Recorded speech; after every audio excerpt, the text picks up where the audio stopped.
drama here, dude. Mario and Luigi. So what are we doing today? Some AN, some Army Navy fittings and hose ends. Damn, you knew what AN stood for, huh? Everyone knows what AN stands for. You'd be surprised, bro. Bet you Vibrant doesn't even know what AN stands for. They call them fittings. American Nationals. No, it's Army Navy, because that's where they come from. They're military spec. Yep. And they're approved by the Army and Navy. So we're finishing up this lovely Gallardo. Plumbing it, laying pipe. I was gone last week. Monterey. Talk about some boy out there. I don't know. There's two sides of Monterey. The classy side and the boy side. Next year I'm going to the classy side. Anyways, we're finishing this Gallardo. Plumbing it, right? Lovely XRP hose in, some titanium goodies. I think this video will have a mix of finishing up this car and then doing some boy shit in the R8. Yeah. Some rolling ALS. What else? Launch control. Some canyon running. Maybe take the lip off. So, Maybe we'll put a GoPro on the front of that thing just to see how many times you wax it there. all the time. Yeah, the whole bottom's already ground down. Looks like it was in the belt sander. I drive my shit. I know you drive. I beat the shit out of that car. So yeah, thank you everybody for the last video. That was a lot of views. Yeah, I didn't realize all you guys wanted to see that kind of cool shit. I thought everybody wanted to see the people shouting behind camera and what else? Yeah, doing all the extras. Yeah. We're pretty simple people here. Hungry, want food all the time. As you can see, we're pretty much wrapping up the plumbing on this. As you guys know, the final steps is always plumbing, and that's where I get my hands dirty. Gallardos are a little bit more complicated when it comes down to routing water line.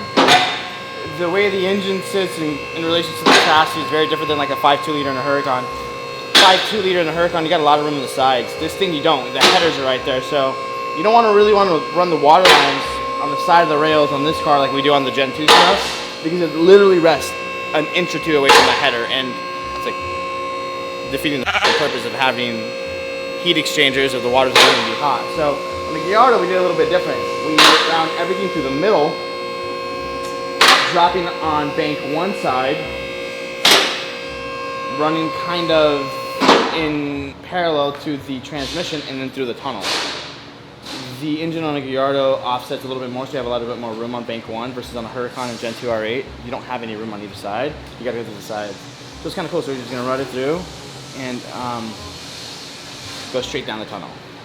Sick hole you're using here. You like that, huh? So this car used to be all-wheel drive. So there's this hole that the drive shaft.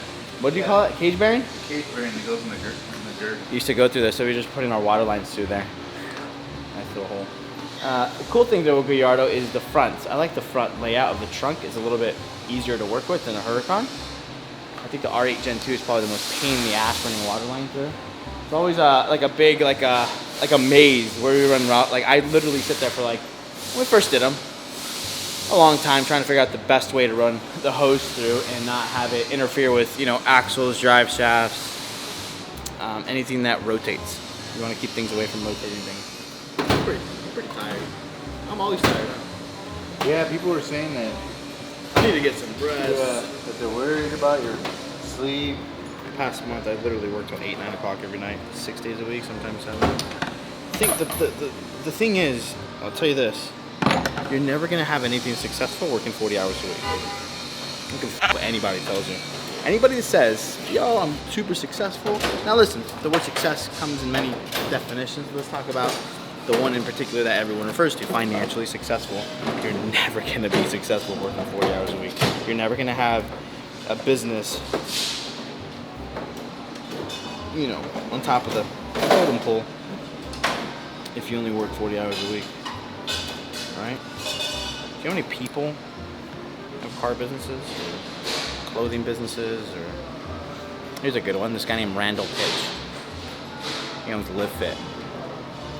Dude started a clothing line in 2012. Dude sold shirts out of his college dorm room just to make some extra money. He personal trainer, did physique. This dude was a savage. This dude trained, sold his shirts, hustled his shirts. I just read something along the other lines that he started like $300, and in a year turned into $1 million company. Selling t-shirts, right? The thing is, I guarantee you, he wasn't working 40 hours a week. I guarantee you that motherfucker still don't work 40 hours a week. From what I've heard, he's one of the hardest working men out there. Moral of the story is, anything worth with a success outing is gonna take a lot of motherfucking work. So for the guys that said, why is he tired, you get some rest, thank you, good looking, but I had to put in work. When the time comes, you gotta put in work, you gotta get cars done. Now that after Monterey, things are a little slower, things are chill, I'm leaving at 5:30, go to the gym early, hang out with my kids. A couple times a year. I think what? When's Sema? October? What? When's Sema? No, November 7th. Oh, alright, so in I don't know why I remember that. In October, we get a little crazy again because then we have all the Sema cars. Sema cars, that's every car. I just booked, sold a couple turbo kits to these cool guys. Super dope. 316 speed out of Florida. 316, oh fuck with the 305. He called me and said, hey, you know, got a couple Huracans, how much for some turbo kits? We want to be your shop in Florida. And right now what I'm working on is having a handful of reputable shops I can build personal relationships with, be friends, to sell and install our product. I said, yeah, I'm interested, all right? Cool, I'll take 2 kits. 5 minutes later, send him an invoice and he pays him. Super great guys. I mean, these guys, hardworking two partners, right, from what I've gathered so far. And we'll be jumping on a plane going to Florida, the whole team, all the f***s here, and doing an install and showing them the ropes. I'm kind of excited about that because they got a lot of toys, so we're gonna do a lot of cool filming. And excited to introduce you guys to these guys because they'll be a part of our family now, you know, so should be dope. So far, you Florida guys. How you guys doing? Do I look fucking tired today, Johnny? No, you look clean cut. Don't look like you stink. No stink lines. Well, I gotta go to Cobain's open house at school today. Bunch of yuppies. We need to put them on like some downers or something so they can't look at other moms. Oh, I know. And you know, hey, you know moms at private schools? Temecula private schools got all the good looking moms. Anyways, so right now we're gonna, Johnny's just finished installing the Cybex in it. Is it all done? Like ready to plug in? So we just gotta plug in and load all the new firmware, load a base map in it, drive it around, kind of adapt the clutch, and then put it on the dyno tomorrow. Kind of excited to get this thing out of here, right? Pretty cool looking thing. Believe it or not, Gallardo kits are much more complicated than like a Performante and You don't do them as often. No. E-gear is garbage. That's about it. It's the only difference. You don't do them as often. That's it. I that think what if it you is? were doing more, you'd be like, oh wow. Think so? There's a lot more room. Personally, there's a lot more room. Especially now we've got that front wheel drive delete. You know the good thing about pre-LPs? 5.0s. Yeah. Best sounding engine ever. The 5 liter Even fire. sounds great. That thing, Odd fire. that thing, Even fire. that thing. Odd fire. Oddball. You get the point, right? That's why the V8 R8s, first gen, that's why they sound good. Even fire. That's why they sound good. Why do you think Audi changed it? Why did you think they changed it? Because the stroke. It's in harmonics. Easier on the motors. Makes Matt over there. He has to header wrap. Hell yeah, brother, going to Sturgis.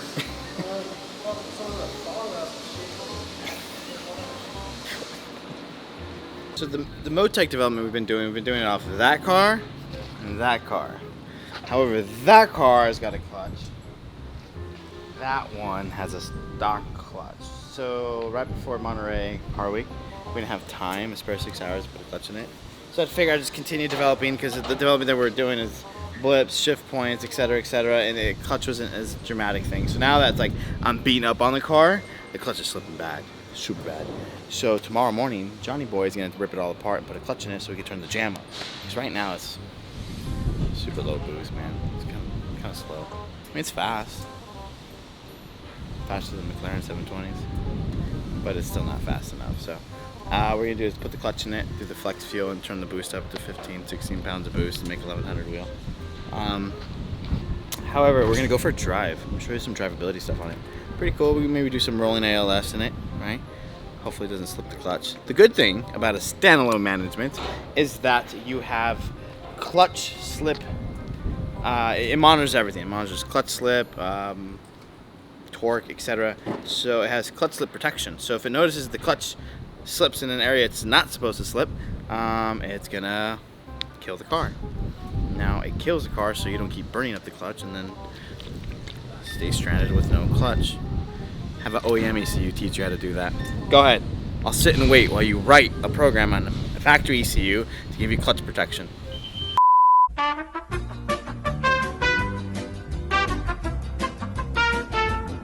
can happen. Anyways, let's go. Came through dripping Aquafina, I'm sipping 15, kept a weapon on me.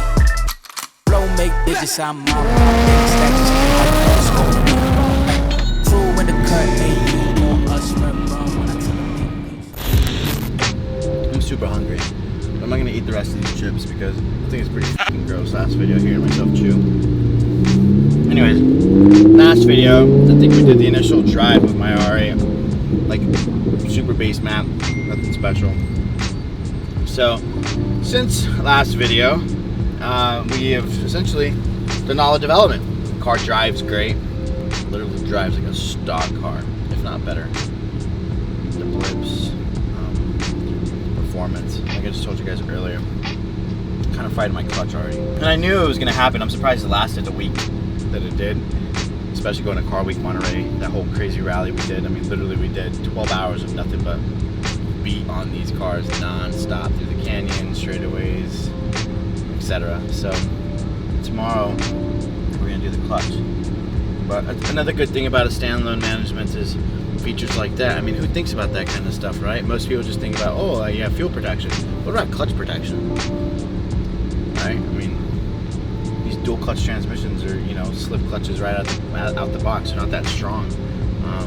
That's another kind of chuckling moment is when you hear these dramatic horsepower claims by, I'm not gonna even call them competitors because I stay in my own lane, but other companies that do forced induction style builds, whether it's Whipple, centrifugal charger, or forced induction by a turbo. A factory clutch, so you guys know, is garbage. Spins above 850 wheel horsepower. This car's only been on 5 pounds of boost because of the factory clutch limitation. Now, can you make more power on a factory clutch if you do a TCM flash? 100%. However, a TCM flash, what a TCM flash is a transmission flash that what you do is you apply more line pressure in the system of the transmission. So line pressure is oil pressure that applies on the clutch to then be able to grab more, therefore make more power. However, the downfall to that is the drivability. The line pressure is too high under normal driving. It's very clunky. It's very noisy. Again, it's just band-aiding something. When you spend $200,000 on a car, you want to band-aid it with the TCM flash. It's kind of dumb. If you can't afford to be building these things, you should just leave them stock. Anyways, another cool thing is I got to really push the clutch to see how it did. So now we'll just put it in manual mode and kind of go through the gears a little bit. Pay attention to the downshift. Nice and smooth. Like that. Just like stock. It's not bumpy on the blip at all. The ignition cut is not as aggressive, so you don't really hear it too much. Not that it's bad to hear it too much. I just don't like to hear anything. I like it to be smooth. So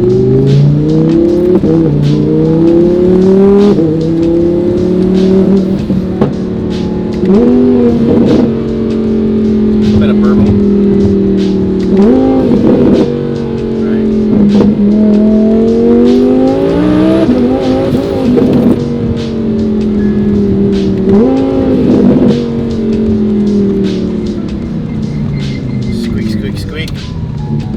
Carbon ceramics always squeak, right? But yeah, they're doing their job. So we just came to get gas. We have no gas, and I have my son's open house today.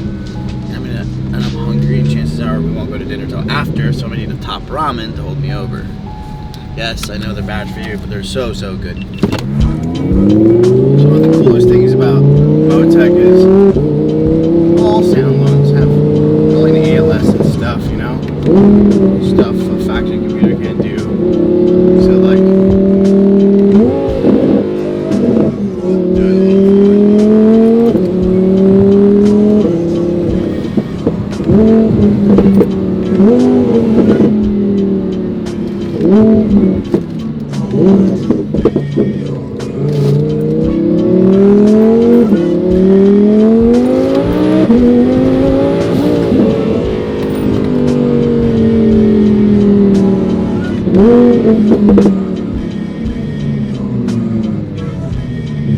so I'm about to show you guys how rolling ALS works on Motec. Essentially, you use a cruise control lever. We push it forward, get to the desired RPM, push it forward. I like to get like about 6,000, push it forward.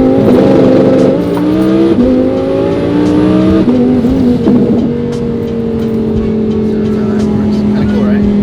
So what it does is it locks the chassis, locks the car at whatever desired RPM you roll into the throttle, and then it loads it with however much kPa you desire, how much load you want to get the car to move. Clearly they're stock engine cars, so we don't need much boost to get these puppies to move. So, I'm going to give you an example of how that thing works, right? Another cool thing that your so-called OEM ECU tuner can't do, but I'll sit and wait.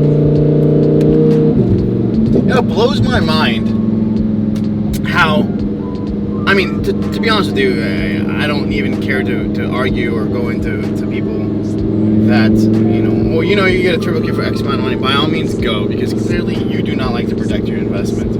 You know, you might have all the money in the world, or you can break things and burn clutches where money just comes, right? But however, one thing with my customers, I like to protect their investments. You know, I mean, say it's just these cars, you know, $180,000, $200,000. If you want to turbo it, make sure you protect everything, you know. But again, I guess this is what happens when you build the car with the motorsport shop versus OEM flashed, whatever the hell you want to call it. But we spent a lot of time on this package with Tony from T1 Race Development. And if you know anything about Tony, you know Tony is one of the most meticulous car enthusiasts, car builders in the history of automotive. And I'm not fucking rubbing him off. I mean, spend some time and Google that guy. That guy was building full-blown tube chassis race cars at the age of 20, 21.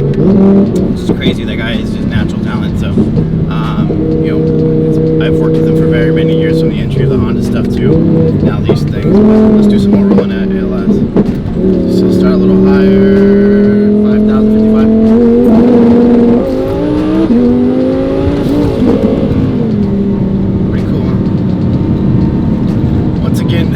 This thing is only seeing about 5 pounds of boost, so tomorrow after we put the clutch in it, we're going to turn it up. So yesterday we left off doing some in-car stuff, right? Some rolling anti-lag, some blips, etc. Talking about essentially the whole strategy Motec does things. Today we were supposed to change the clutch. However, things kind of changed. We got busy. We had mentioned that we were building some Lambos for some guys in Florida. Well, RG, one of the guys from 316 Speed, happened to show up today. And I wanted to kind of look at the shop and see what was going on and see what a turbo car felt like. So, got it here at the right time because Alonso and I were going to go to lunch, so we figured just have them join us for lunch. Don't mind the loud. So, you know, one thing is I could explain to you and make videos time after time of how good stock, like the downshifts it feels and how well they drive. But there's nothing like having a customer ride in a car that's never been in a twin turbo car, only driven stock Huracan, stock R8s, and then putting them in a twin turbo platform with the development we've done and having their personal opinion and feedback on it. So stay tuned to see what RG thinks about the car and what his wife thinks about the car too, because his wife's here too. So we'll kind of just drive around, and it's gonna be a wrap for this video. However, we do have some really cool things we kind of sparked up today that we're excited to tell you guys about. It's gonna be a build that I'm kind of, and I'm not hyping this up, will be the baddest episode exotic build on YouTube. And let that sink in for a little bit. The baddest exotic step-by-step episode exotic on YouTube. Mark my words. I feel like I should have my camera. We're not gonna argue or anything, are we? So, remember I was telling you guys about those clients from Florida that have 316 speed? So they happened to show up at the town and told them to stop by and have lunch with us. So this is RG and his wife. They're gonna go drive around in the R8. And remember, the R8's low boost, 5 pounds of boost, pump gas. So everything you guys see going on with the car, the power is roughly 750 wheel horsepower. So, you know, it's hot out too. So, and the air temps are a little high. So yeah, let's have some fun. So one thing I'm gonna just do right now, just kind of give you an example, is the conditions of the vehicle drive. Okay, so I'm gonna just put it in comfort. I'm gonna put it in drive. So this is the way a stock Huracan or a stock R8 will drive in this condition. So as I'm driving, I want you to do me a favor. And I mean, you've driven how many miles in your stock Huracan? 2,000 miles. 2,000. So you know what they should feel, what they feel like stock, right? Yeah. Okay, perfect. So as we're driving, I want you to pinpoint anything that you feel that does not feel like stock. Any conditions, and criticism is the best thing for me, so we can improve packages, but this is just normal condition driving. Yeah. So now I'm going to put it in just normal, just me controlling the downshifts. Okay. So you kind of hear that. Now you know what a Huracan downshift is like, right? So, yeah. How close does that mimic stock? Sounds identical. Sounds identical to stock? Cool. So, the biggest thing with these cars is getting that. The Lamborghini downshifted and blip is probably one of the most nicest things in any vehicle, right? So, pretty good. Yeah. Do you feel any clunkiness, anything? No. Smooth. No, 100% smooth. So you would say that this is a 10 out of a 10 compared to stock? Yes. Cool. Absolutely. Happy customers. That means you're doing their job right. Just driving in traffic in a super smooth car, you know. Yeah. I mean, it doesn't even like barely. That's 15% throttle, 20, 30, 40. Just, that was barely any throttle, right? So the whole thing of turbo lag, I don't even feel exists compared to, you know, I was barely on the throttle and you can just feel it, right? Yeah. Very smooth, just very responsive. So. It creates an enjoyable car to even drive in traffic. So.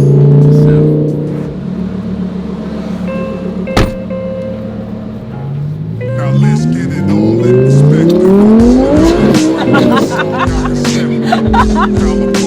Okay, not like that. The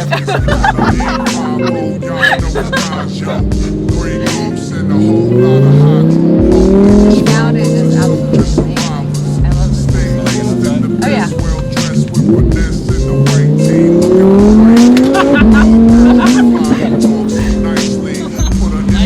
Yeah, sweet. I forgot I had to shift the first time. 300 horsepower less than the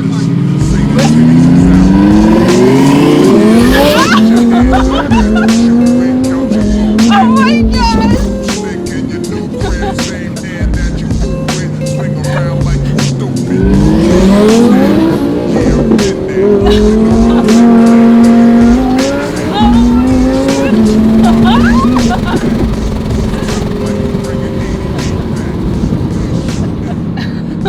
Go to jail, California. I don't. This is RG as we introduced you. So, as you guys saw in the video, RG rode with me, gave me his personal opinions as far as how the car drove compared to his stock Huracan back home. Today's the first day I met RG. All this is 100% real, no bullshit. Anyways, so RG also drove it, and as you saw, he enjoyed it. So at the end of the day, I want your personal opinion of what you think of what you came into expecting versus the outcome of what you're leaving today as far as the twin turbo platform goes. I can't wait to do it to mine. Yeah. I don't know how to explain it any other way, but it's not like anything you've ever experienced. Yeah. The response and the power that's there, you have no turbo lag. And granted, it's still low power. So on your car, we're doing the flex fuel upgrade on his car, so we'll be able to make even more power than our pump gas tune. But the drivability, as far as the making power is right. whack. It's easy. Going fast is easy. You do it on anything. But the drivability, now that's the most important part. Yeah. So it's far. I mean, and I want cold hard on it. Anything you found that we could I can't. There's not one complaint. downshifts, everything. Everything. It's totally like a stock car inside. When you're driving the car, you wouldn't. Smoothness of the shifting and everything is just like stock. Now, granted, I didn't drive your car when it was stock, but my Lamborghini's stock. I mean, it's the same It's the same drivetrain. car. Right, rear wheel So- drive, right? Just different. Yeah, so it actually is a phenomenal kit. I mean, I was totally impressed with the whole thing. What about traction? So I- does no. your car spin tire easy? I was a little disappointed. It has No. tremendous traction. I'm That's good, though. More of a donut guy. Right. We'll give you a donut feature. But see, my goal is to make the car accelerate as quick as it can. It's safe. It's safe for somebody to upgrade their car that might not be at that level of driving, Yeah. like you. Yeah, he's right. Like me. He's absolutely right. You know, the funny thing is, right before we filmed all this, I text Tony. I says, "Hey, can we disable traction control all the way?" He's like, "Yeah, do this." But why I even had to message him is because I'm all about traction.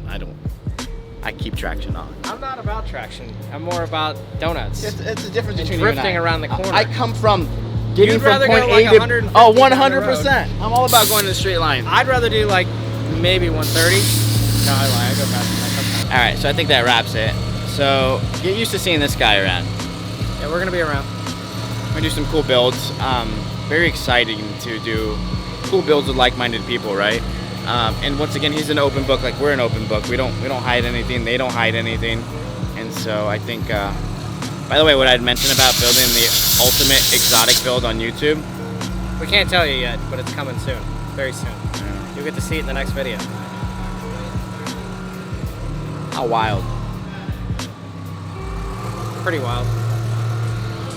Off the chain wild. Probably not the smartest thing that we've done. Meaning my cousin and I, but Smartest thing I've it's gonna done. be wild. One of the smartest. Smart thing for him, not so smart for us. We've done a lot of dumb things in the last 30 days. We could write a book about it. Yeah. Hey, but you know what? Life is all You about only- experiences, right? You only live once, Yeah. so live every day like it's your last. Wisely though. Wisely. Wisely. We got Don't kids. push it. No, I'm saying, I'm agreeing with you. Don't push it over the edge, but live it like it's your last, because you never know what tomorrow's gonna bring. Amen to that one. I couldn't agree with you more on that one. You know, that's one thing we're very. I mean, today I was driving to work.